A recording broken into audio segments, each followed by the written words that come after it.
La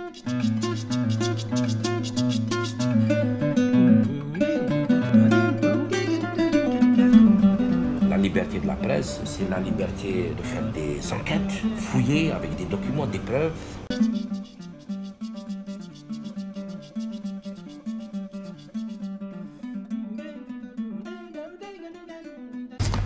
Je ne sais pas si c'est pour en tout cas influencer les changements. Ce qui m'intéresse beaucoup, depuis que je fais du documentaire, c'est surtout d'enregistrer la mémoire algérienne. C'est-à-dire que ce qui m'importe, c'est de créer cet imaginaire, avoir ce rapport au réel, au quotidien, dans un pays qui n'a jamais tourné de documentaire. Pourquoi? Parce que le monde arabe, généralement dans sa globalité, voire même aussi en Afrique, a toujours eu peur du rapport au réel. Et le pouvoir a toujours eu peur de diffuser ce réel-là, puisque ce réel renvoie énormément à une réalité politique et sociale qu'il ne veut pas voir. Donc moi, je me suis assez vite, j'ai été sensibilisé à cette question-là, et de me dire, est-ce que je fais comme mes pères, c'est-à-dire je vais vers le cinéma uniquement de fiction et travailler uniquement le mythe autour du mythe de l'Algérie, ou aller vers ce que j'appelle moi, c'est-à-dire, alors tout ce qui est mythe, c'est le héros généralement, hein, la révolution algérienne, la guerre d'Algérie, le héros. Et l'idée qui était importante pour moi était de me retourner plutôt vers l'anti-héros. Et l'anti-héros, c'est justement cet Algérien, c'est ces journalistes-là, c'est ces médecins que je tourne dans Aliénation, c'est ces enfants et ces professeurs que je tourne dans La Chine est encore loin. Donc pour moi, la force de nos pays est une force politique, mais je ne sais pas si c'est pour changer le système, mais en tout cas c'est pour que le peuple puisse pouvoir témoigner. Ça, c'était important pour moi, que le peuple témoigne au fur et à mesure de chacun de mes tournages. Et moi, je ne fais qu'enregistrer pour créer une archive de demain. Ce qui m'a manqué, c'est que, en tant qu'Algérien, on n'a pas d'archives. Même les archives de la guerre d'Algérie, elles sont situées où? À l'INA, tournées par les Français et archivées à l'INA. Mais toute la partie post-indépendance, depuis 1962, nous n'avons pas de centre d'archives de la société algérienne depuis 1962 jusqu'à maintenant. Il faut créer cette archive-là. Voilà. Donc je me préoccupe beaucoup plus de la mémoire, et une mémoire qui devient politique, oui, parce que la société elle-même est très politisée et parce que le système politique algérien est difficile à cerner, donc il dégage beaucoup de sujets politiques.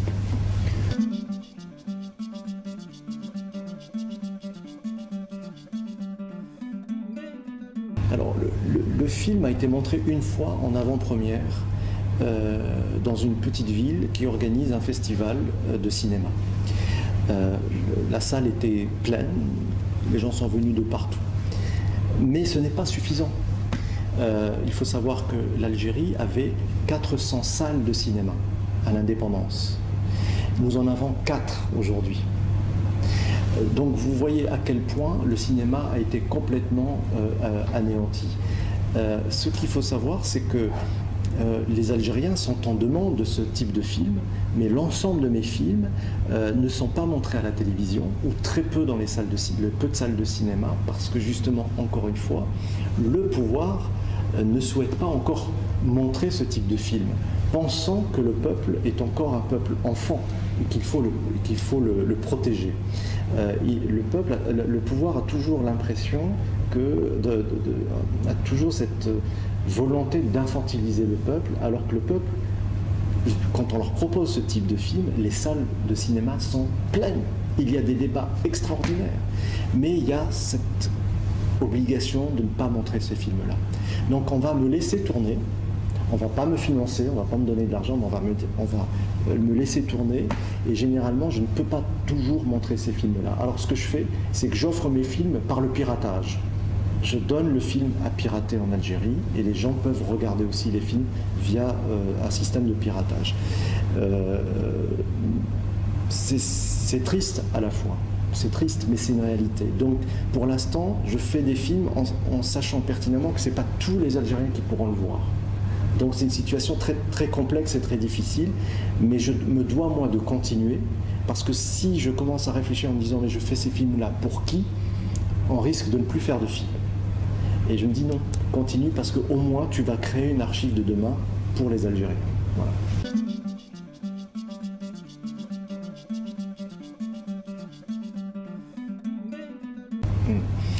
Alors je réponds d'abord à la deuxième question.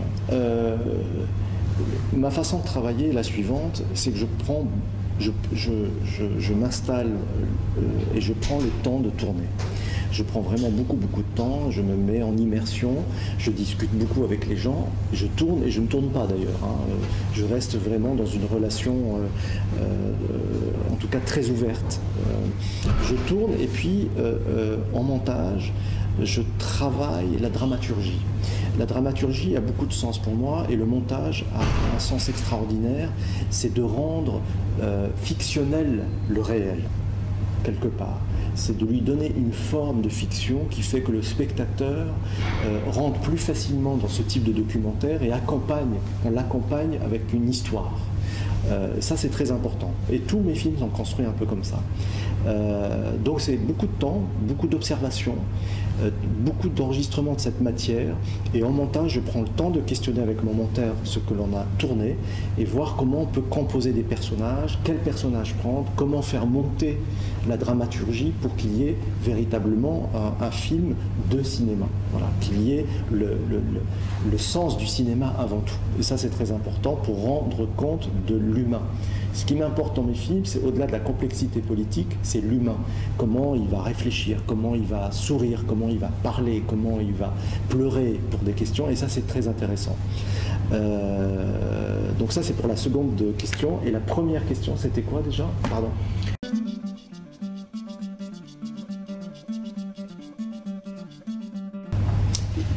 Créer de la dramaturgie dans le montage? Oui, bien sûr, je crée de la dramaturgie dans le montage. Il n'y a pas manipulation, mais il y a mise en scène dans le montage. Voilà.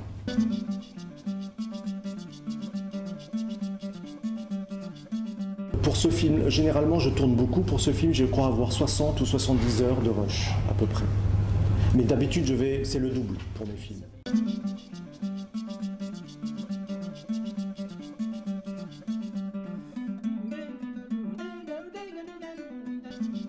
Oui, parce que je pense que je fais un travail sur le temps et l'espace, c'est-à-dire que le temps doit avoir de l'importance. Bien sûr que dans la dramaturgie, parfois on fait des chants contre chants, on monte un peu plus vite pour donner un rythme. Parfois je casse ce rythme-là, parce qu'il est important aussi que l'on prenne compte d'un cinéma qui est en train de se construire et d'un pays qui est en train de se construire aussi. Nous n'avons pas le même temps, nous, le monde arabe, que l'Occident. Nous avons un temps qui est à nous. Et il faut garder ce temps-là et il faut être à l'écoute des autres. Donc ce qui est important, c'est l'écoute des autres. Et si ça doit ennuyer les gens, ce n'est pas mon problème, c'est le problème du spectateur. Parce que le spectateur, on l'a habitué à aller toujours vite. Mais moi, je pense que la narration, elle ne doit pas être guidée par le spectateur, mais c'est la mise en scène et le sujet du film qui doit guider la narration.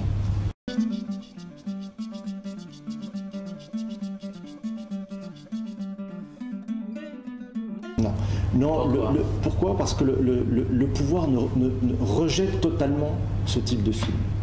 Il ne veut pas les voir. Ou même s'il demande à les voir, il ne va pas les comprendre comme des films nécessaires pour réformer le système. Vous savez, j'ai fait un film très important sur le système éducatif algérien qui s'appelle « La Chine est encore loin ». La Chine est encore loin, et qui est un film sur le système éducatif algérien et qui montrait la difficulté pour ce système à se réformer. Il n'y a jamais eu cette volonté de voir le film. Ils l'ont vu comme un film anti-système, que pour un film en disant « Ah, effectivement, il y a des choses qui ne vont pas dans notre système éducatif, il faut le changer ». Moi, je pense que le documentaire est là pour aussi accompagner les décisions, pour aussi montrer la réalité des choses et pour donner aux politiques aussi cette possibilité de pouvoir changer les choses.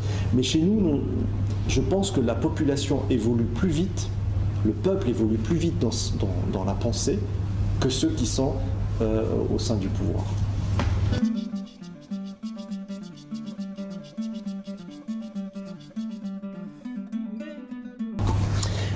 parce qu'au début, il y avait 2 journaux, et j'ai préféré par la suite remettre sur un journal, parce que je pense qu'un journal, il est représentatif des autres journaux. Je parle de bons journaux, hein, je ne parle pas des mauvais journaux.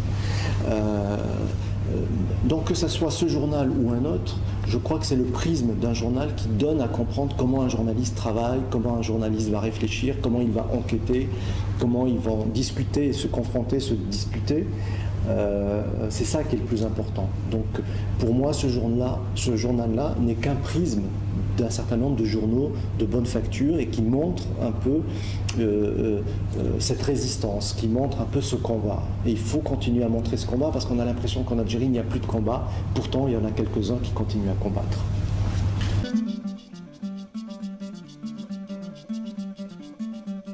Alors, il y a une presse dite indépendante, libre, c'est vrai, qu'elle peut dire un certain nombre de choses, elle peut révéler des dossiers, mais il faut savoir par exemple qu'Al Watan a subi 200 procès.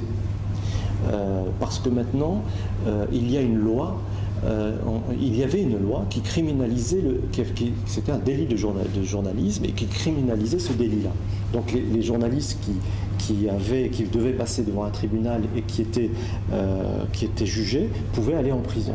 Maintenant, dans la nouvelle constitution, ce délit est annulé et il faut payer des amendes. Mais des amendes, de l'argent, des amendes tellement chères que les journalistes ne peuvent pas payer et même les journaux ne peuvent pas payer. Donc finalement, ils vont aller en prison pour ne pas pouvoir, du fait qu'ils ne peuvent pas payer. Donc c'est tout un système qui est compliqué encore, qui est très fin, qui laisse à la fois au niveau de la vitrine une liberté d'expression, mais qui quelque part aussi peut taper fort quand le journaliste a dépassé les limites.